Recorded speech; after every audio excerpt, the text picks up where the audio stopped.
el aire. Venga, ¿qué diagnóstico harías tú del sistema educativo en este momento? Para mí lo más importante es la diferencia, la distancia que hay entre el sistema en primaria y en secundaria. O sea, yo veo una primaria en la que los niños se lo pasan bien, se divierten, exploran, experimentan, observan, y un sistema de secundaria en donde parece que les están ya preparando para memorizar, recordar doctrina, aprender modelos sin realmente esa misma voluntad de experimentar, ¿no? Yo creo que hay una transición que no se hace bien y en donde se pierde posiblemente ya una parte importante del talento creativo, ¿no? Yo diría que el diagnóstico principal es que no se deja experimentar a la escuela. Es decir, que hay un modelo muy estándar, establecido desde arriba, que y se intenta imponer en todas partes, y que, como en todo, como en el mundo de la empresa, por ejemplo, que conozco mucho mejor, es fundamental el que distintos grupos hagan cosas diferentes para ver quién lo hace mejor. O sea, creo que si algo debería ocurrir en el mundo de la educación es más experimentación.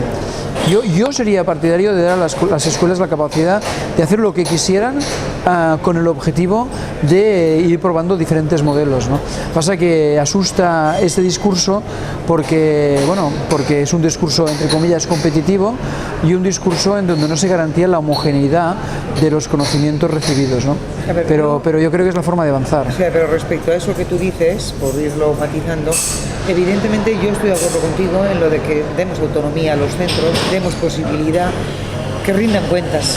O sea, al final hay que decir, con todo esto, mire, mucho mejor por aquí y por allá, ¿no? Correcto. Si crees tú, tienes la idea de que el sistema es un elemento muy uniformador, sí, que hace que todo el mundo tenga que hacer lo mismo, saber lo mismo. Un poco por ahí donde tú encuentras... Sí, yo creo que sí, que hay un modelo, hay un estándar, hay un marco en el que te tienes que mover y que es muy restrictivo. Sí. Y que yo me encuentro, por ejemplo, con ese análisis que hicimos de 50 innovadores, lo que vimos es que lo que estaban haciendo era contra el sistema, es decir, o a pesar del sistema. Eran radicales libres, eran gente que tenía una voluntad de innovar básicamente para no aburrirse. Es decir, cuando les hice la pregunta de por qué hacían todo eso, por qué se quedaban por la noche a trabajar, por qué el fin de semana hacían lo que estaban haciendo, y la idea principal era para no morirme, o sea, para no morirme de aburrimiento o para no aburrirme, ¿no? Por tanto, claro que hay gente que está dispuesta a hacer cosas, pero son radicales libres que que se sienten muy solos y que lo están haciendo remando un poco contracorriente. Entonces la idea es facilitarles mucho más la vida, ¿no? Bueno, hacer mucho más posible que el que tiene ganas de hacerlo lo haga. Vamos a ver, ¿y cómo? Eso ya te lo he leído, también lo de los radicales libres. Entonces a mí el término me encanta. El tema sería, pregunto, coger todos esos radicales libres que existen por ahí, uno, otro, conectarles, sí. Y que pudieran trabajar juntos con un proyecto además serio, riguroso, donde digo, oye, vamos por aquí, vamos a probar, sí, vamos a ver qué pasa. Dejémosles la confianza de que prueben. Mira, yo creo que hoy hay instrumentos muy fáciles para crear un mercado de ideas. Es decir, imagínate que tú tienes un lugar en donde 1000 profesores que puedan ser utilizados como embriones de cambio del sistema educativo en un territorio, se establezcan como mercado donde ellos den ideas y todos los demás voten, incluso, ¿por qué no?, con su apuesta económica por la viabilidad de un determinado proyecto. O sea, dejar a un colectivo que decida en términos de un mercado cuál es la mejor idea a llevar adelante, y entonces disponer de recursos para poderla llevar a la práctica. O sea, por tanto, se trata de que los radicales libres no se sientan solos, se conecten con otros para hacer proyectos que todos consideren que valen la pena hacerlo. Claro. O sea, la idea es un mercado. Pasa que son palabras, la palabra mercado, la palabra empresa, que crean un cierto, digamos, no sé, escozor, ¿no? O quieren un cierto, no sé, preocupación en el sistema educativo. Educación, no, yo creo que en educación, y eso sí es mi opinión, que eso no va a la entrevista, ¿no? En educación yo creo que tenemos mucho miedo al capital, a la empresa, al no sé qué, porque siempre se nos ha dicho que puedan trabajar, que puedan ir, es lo que yo te decía esta mañana en la conferencia. Yo me niego, nosotros hacemos personas, yo en Innovas me mando con los empresarios, digo, primero personas que estén bien, con buena salud mental, que se van a acabar todos medios locos, con no sé cuántas historias. Entonces, lógicamente, primero eso. Luego, gente que conviva, que transforme, porque no es que se adapten a la sociedad, sino que la transformen. ¿Por qué voy a hacer yo? Freire decía en ese discurso pedagógico del que yo vengo, ¿no? Es decir, no somos seres de acomodación, sino seres de transformación. nosotros no estamos aquí para ser una máquina de una cosa y acordarla, sino para transformarla. En esa línea mi pregunta es la siguiente, que la tenía apuntada y me he acordado ahora de la que apunté anoche. Einstein decía que lo importante era mantener la curiosidad, era mantener las preguntas. Tú has dicho algo de eso esta mañana. Entonces, en ese mantener la curiosidad, en ese hacer, yo suelo decir que desde la escuela salen muchas veces los chavales vírgenes, porque no han movido las neuronas. Entonces, yo te pregunto, ¿cómo se mantiene la curiosidad? ¿Qué cosas crees que hay que hacer desde la familia, desde la sociedad en que vivimos, que es tremendamente adocenante, o como la quieres llamar, lo que vivimos alrededor? Yo te doy las preguntas, te doy las respuestas y tú sigues eso de que son buenos actores. Y yo digo que tenemos que hacer buenos guionistas de su propia vida, que escriban su guión y que luego lo representen, ¿no? Sí, totalmente. Venga, ¿qué harías tú para eso de la creatividad? Bueno, yo creo que una de las cosas que se puede hacer es aprender desde lo que ocurre cada día. O sea, la lectura de lo que está ocurriendo cada día en el mundo es un estímulo enorme a la curiosidad. Es decir, casi se puede empezar el día diciendo qué está ocurriendo en el mundo hoy, ¿no? Es decir, qué nuevos desarrollos. Yo sé, abres una página de internet de noticias internacional y allí ves cosas que puedes empezar a discutir. Hoy mismo, por ejemplo, en la CNN, la noticia de portada era que se había descubierto, por primera vez se ha podido fotografiar un planeta extrasolar, ¿no? Entonces, imagínate lo que representa eso desde el punto de vista de nuestro rol en el universo. Entonces, ya veis las fotos, ¿no?, de lo que han conseguido, y la CNN ha hecho un especial con 12 fotos desde principios de la astronomía fotográfica hasta hoy, de cómo ha cambiado nuestra concepción del universo. Fíjate, ya tienes un estímulo de la curiosidad, ¿no? Es decir, sabed que hoy estáis participando de un hecho histórico que es el descubrimiento de ese planeta. Entonces, hoy vamos a tratar de Galileo, vamos a tratar de la gravitación, vamos a tratar de la religión, de la posición antropocéntrica de los distintos sistemas religiosos. A eso me trata. O sea, yo creo que es la simple lectura del día a día lo que permite una interpretación intelectual, crítica del mundo. Lo que pasa es que para eso necesitas que tanto los alumnos como los profesores quieran hacerlo. Es decir, necesitas realmente casi tanto estimular la creatividad y la imaginación del profesor como del alumno, ¿no? Porque también es verdad, o sea, tenemos que ser críticos con nosotros mismos, que es más fácil seguir un programa que pensar cada día, a ver, hoy cómo voy a empezar la clase, ¿no? Entonces, pero la gran novedad es que existen instrumentos digitales que te permiten ver lo que ocurre en el mundo hoy. Es decir, hoy abres una página cualquiera en internet de lo que ha ocurrido en el mundo y tienes una sorpresa. Por tanto, yo creo que ahí, por ejemplo, yo también sería partidario de hacer cada vez más sesiones de un día en lugar de clases de una hora y donde participaran distintos profesores. Lo que te he dicho, hoy decenas de colegios tendrían que haber empezado con esta foto. Y entonces la idea es, muy bien, vamos a hacer un plan de guerra. ¿Qué explicamos hoy?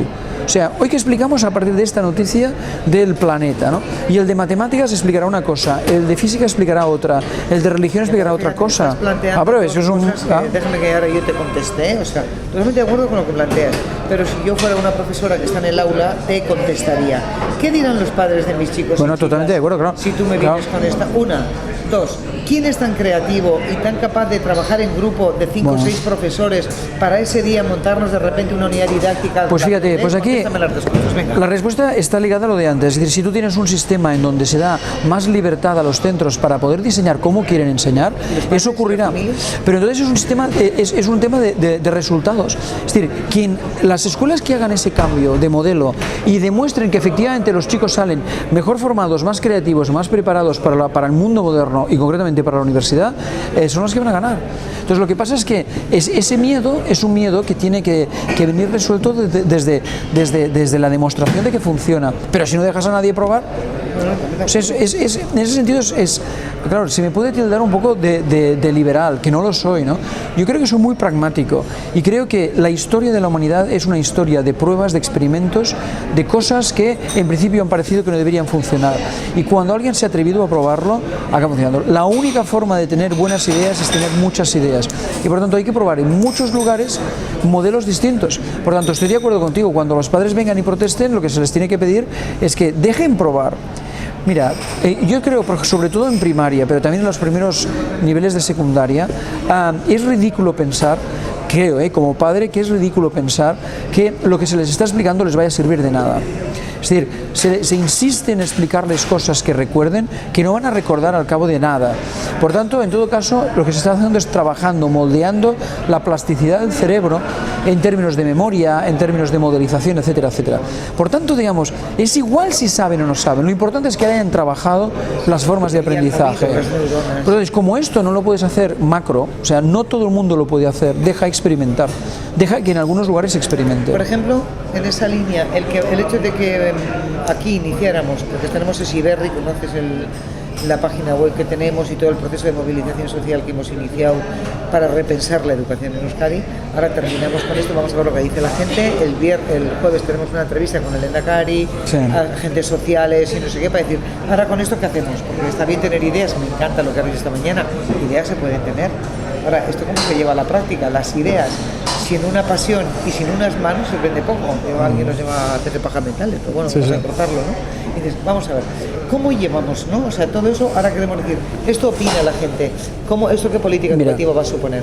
Yo estoy convencido, vuelvo a lo de antes, es decir, que aquí puedes o planificarlo, que yo creo que es algo que tiene relativamente poco sentido, o simplemente deja hacer a los que quieren hacerlo. O sea, hay gente que... Claro. Tú coges a 1000 que tengan ganas de marcha, que tengan ganas de hacer, digamos, un cambio y dales posibilidades de hacerlo. Primero formándolos, es decir, mirad, el mundo es distinto, son distintas las cosas que hay que explicar de distintas maneras y en otros lugares del mundo lo están haciendo. Porque aquí hablamos siempre de modelos educativos de otros países, pero no los aprendemos o no los analizamos adecuadamente. Todo el mundo habla de Finlandia. ¿Alguien sabe realmente lo que ocurre en Finlandia? Sí, pero no han ido los que lo hacen. Pero no lo hacen los profesores. Pero otra idea es, mirad, coges a 1000, cambias el modelo. Son otras las cosas que tenéis que explicar a unos chicos que son distintos y con unos modelos que son diferentes. Segundo, crea un mercado de ideas. ¿Qué haríais vosotros? Y dales energía para poderlo hacer. O sea, esto no se planifica. La revolución educativa tiene que venir desde abajo. No se puede planificar. Los cambios que perduran son los que salen de abajo. No, tienes que dejar a la gente que lo haga. O sea, y la buena noticia que yo comprobé también en el caso de Cataluña con ese proyecto que hicimos de 50 innovadores del sistema educativo es que están dispuestos a hacerlo. O sea, hay gente dispuesta a irse a dormir cada día tarde y a sacrificar fines de semana para poder hacer algo que en el fondo es una vida profesional mejor. O sea, para cambiar su vida profesional. Están dispuestos, dejemos de hacerlo. Yo te daría muchísimas preguntas, no te quiero quitar mucho porque supongo que te tienes que ir, son 4 menos 10. Pero fíjate, desde donde estamos, esa escuela reproductora de conocimientos muy sin sentido, sobre todo en secundaria, venga, que sepa cosas que no van a recordar. Tú y yo hemos estudiado muchísimas cosas de las que a Dios gracias no nos acordamos porque eso sería terrible. Es decir, de ese sistema educativo en que estamos reproductor, con un currículum cerrado, uniformador, que me decías antes, y luego te suelo siempre te lo mando. Pero luego viene ahora hacia dónde queremos ir. ¿Cuál sería un sistema educativo de verdad? Creo que lo has visto mañana en la conferencia, 2 pinceladas. Venga, que yo luego copio lo de la conferencia y lo añado. Yo creo que queremos ir a un sistema donde las personas sean creativas, tengan criterio para discriminar lo que se creen y lo que no de lo que ven, sean colaborativas, puedan colaborar o participar con otros, con ilusión, con voluntad de liderazgo, sean capaces de montar grupos y con esa idea de la libertad, ¿no? O sea, que hagan un poco de su libertad y de la libertad del colectivo una máxima importante, ¿no? O sea, yo creo que para mí la palabra fundamental aquí es personas que sean capaces de experimentar, o sea, que no se anclen en la doctrina, o sea, personas que no acepten lo que se les dice como la última palabra, sino que sean críticos. Yo diría que la mejor de las clases imaginables es una en la que no puedes hablar porque todo el rato te están preguntando y ponen en discusión o en cuestión lo que tú estás diciendo. Yo tuve la experiencia cuando me dedicaba más a la academia durante un curso daba un programa universitario por la mañana en castellano y por la tarde en inglés, exactamente lo mismo, por la mañana con un colectivo español y por la tarde con un colectivo internacional. Y era muy curioso porque por la mañana nunca había ninguna pregunta y por la tarde no paraban de hacer preguntas, ¿no? Entonces creo que eso es sintomático. O sea, lo que quieres es gente que cuando dices algo te ponga en cuestión y te pida que demuestres lo que estás diciendo. Por lo tanto, gente colaborativa, crítica y creativa. Vale, y ahora ya la última. ¿Dónde estamos? ¿Dónde queremos ir? Y ahora, ¿cómo hacerlo? Bueno, imagina, tú consejero de Educación del País Vasco. Bueno, Y no tienes ataduras políticas porque ya me entiendes, ¿no? Imagina. A ver, yo lo primero que haría es movilizar a la gente que está dispuesta a hacer cosas. O sea, para mí, yo dividiría mi cerebro en dos partes, ¿no? Una sería la del hoy, es decir, cómo mantengo digamos, que el sistema funcione hoy, porque no deja de ser un sistema social fundamental, es decir, desde el punto de vista familiar, o sea, los colegios deben funcionar cada día, por tanto, tendría una parte del cerebro pensando en cómo mantengo lo que tengo hoy, pero tendría la otra trabajando con la misma intensidad a qué va a ocurrir mañana. Y ahí me pondría como aliados a los más inquietos del sistema. O sea, les diría, lo primero es preguntarles qué querrían hacer ellos y les daría libertad para hacerlo. O sea, yo avanzaría a un sistema donde sea más libertad a los centros para poder tener autonomía en la decisión de sus programas y de sus maneras de hacer. Y desde luego batallaría con el sistema público y con el privado para tener más recursos, porque aunque es cierto que el discurso de recursos puede ser un poco estéril, es decir, no siempre protestamos por tener recursos en todos los sectores, pero también es verdad que es necesario que haya más recursos. Yo, por ejemplo, con otras comunidades autónomas, con el País Vasco no, porque no he tenido ocasión, pero con otras comunidades autónomas, cuando hablo de estos temas, aparece un terrible problema, que es el problema de que en los presupuestos de educación, sean mayores o menores, la parte del león se la llevan las nóminas de los profesores, ¿no? Entonces resulta que si el capítulo 1, son las nóminas, se lo llevan todo, el sistema no puede avanzar. Por lo tanto, es absolutamente fundamental. O sea, lo primero que haría si tuviera una responsabilidad, no sé cómo, pero lo primero que haría es incrementar la parte del presupuesto que va ligada a la prueba y a la experimentación y reducir el capítulo 1. Mira, Fulham decía, ya lo conoces, el Fulham, el canadiense, el del cambio, que yo trabajo en la formación de equipos directivos desde hace 14 años en este país y no, bueno, y tenemos gente estupendísima, que quede claro. Dice que de las energías de la escuela, de las energías que son limitadas de un colectivo, el 80% debe dedicarse a mantener las rutinas valiosas y solo el 20% a la innovación, pero al año siguiente ese 20% pasa a ser rutina valiosa, porque también hay mucha innovación que dura lo que dura el innovador en el centro. Mira, es una pérdida de recursos y de todo. En las empresas más innovadoras del mundo ahora se está estableciendo una política que me parece muy interesante, que es que se valora la aportación de los directivos no por el crecimiento por sí, sino que se exige que una parte del crecimiento sea por innovación.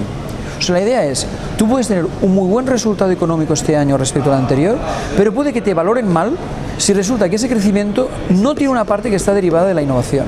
Es decir, que el crecimiento por sí ya no vale, porque eso es pan para hoy, pero hambre para mañana. O sea, si resulta que incrementas un 10% tu facturación, pero lo haces con lo de siempre, este año no vas a tener un problema, pero sí el siguiente. Por tanto, la idea es exactamente lo que has dicho, es decir, aunque sea un 20% lo que se dedica a experimentar y explorar, es lo fundamental para que el sistema pueda avanzar. Para mí, el grave problema del sistema educativo es que todo sea capítulo 1 o una parte sustancial y que no pueda dedicarse a explorar. Entonces hay dos caminos. Uno, o incrementar el presupuesto dedicado a educación. Un camino podría ser ligar el presupuesto de educación al de economía, porque educación es economía, educación es industria. O sea, la idea es, a lo mejor tiene que estar en el mismo paquete, ¿eh?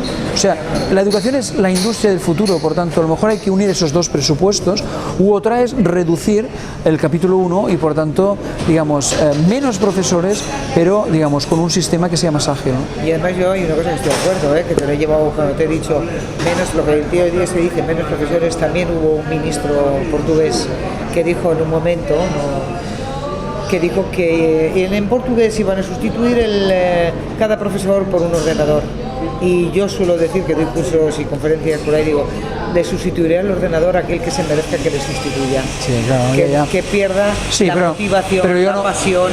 Pero yo no hablo tanto de sustituir, sino que sí que es obligado. Pero la idea es que en un mundo en el que la información está toda puesta en un sitio, que hay fantásticos instrumentos visuales, etcétera, etcétera, hay que trabajar más por proyecto. O sea, yo me imagino que por la mañana se llega y dice, hoy vamos a trabajar tal tema, lo que he dicho antes, hoy vamos a trabajar los planetas, a partir de esta noticia de la CNN, y y poneros a trabajar. Más bibliotecas, más ordenadores en el aula, más lugares donde trabajar en grupo y las tardes que sirvieran para sintetizar qué habéis encontrado, qué habéis aprendido, cuál es la conclusión. Que el Imagínate, deje de hablar y que hablen los alumnos. claro, que trabajen los alumnos. Que trabajen los alumnos y que lo expliquen. Del alumno cuando Coge, que mira, contar lo que ha pasado, el metapensamiento, cuando Vygotsky habla de eso. Fíjate, esto fíjate que la noticia de los planetas me parece en el sentido muy clara, muy diáfana, ¿no? O sea, fíjate, ¿por qué no lo probamos? O sea, ¿por qué no probamos a lo largo de un sistema, de un curso escolar, por qué no probamos que 5 días en cada curso no haya programa, sino que se tenga que trabajar en forma de proyecto diario, de todo el día, sobre una de las noticias que aparezcan ese día? ¿Por qué no? Hay profesores haciendo eso, aquí hace muchos años. Pues hagámoslo, o sea, pero hagámoslo más y lo hacen. Claro, radicales libres, radicales libres. Que muchos se nos queman, ¿eh? Ya, claro, totalmente, porque están aislados. Son buenísimos. Ya, porque se sienten solos. Sí. Conéctalos. Son los buenos profes que se nos queman, que digo yo, porque los malos, los que aquí me dejó mi madre, me encontrará cuando vuelva, esos no se queman nunca, porque son resistentes, inmunes a todo lo que pueda pasar. A ellos les da igual, al final de mes tienen el sueldo. Incombustibles. Y los radicales libres son los que se nos queman porque... Pues el futuro es de conectar los radicales libres, no hay ningún tipo de duda. Eso es cuando las compartimos, me encanta oírte. Bueno, ya. Me encanta oírte, eso es lo que yo digo, ¿no? Qué chico más majo porque piensa como yo. Muy bien.